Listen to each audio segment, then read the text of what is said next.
Takže čau, já nejsem Claudis, já jsem Casey a teď budeme chvíli natáčet s pet shopama. Prostě mě to zaujalo a je mi jedno, kdo co bude říkat. Budu vám tady dávat rady ohledně pet shopů, třeba náušnice tady. No, mám tady mašle různý, kdybych vám mohla ukázat, kde jste chvíli počkali.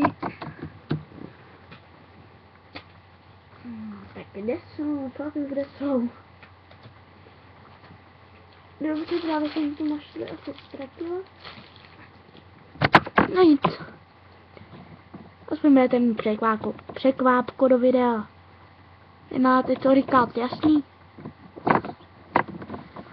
No prostě teď tady budou různý příběhy, rady a tak. S Pečou pomoc, tedy s námi.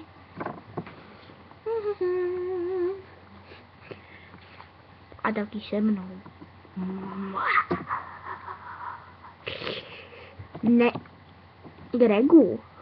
No. Lidi se nežerou. Ale když oni chutnají, tak dobré. Teda ne, že bych to věděl. No, tak já už musím. Jo. To je Greg. Právě jste viděli Grega. Asi hnedka po tomhle videu natočíme videjko. Jak se kdo jmenuje. Prostě natočíme video, kdo je kdo a tak. Takže já jsem Casey a to vidíte. Takže tohle byla taková úvodka na pet shopu. A teď nás čeká o dost delší video. Takže čuky.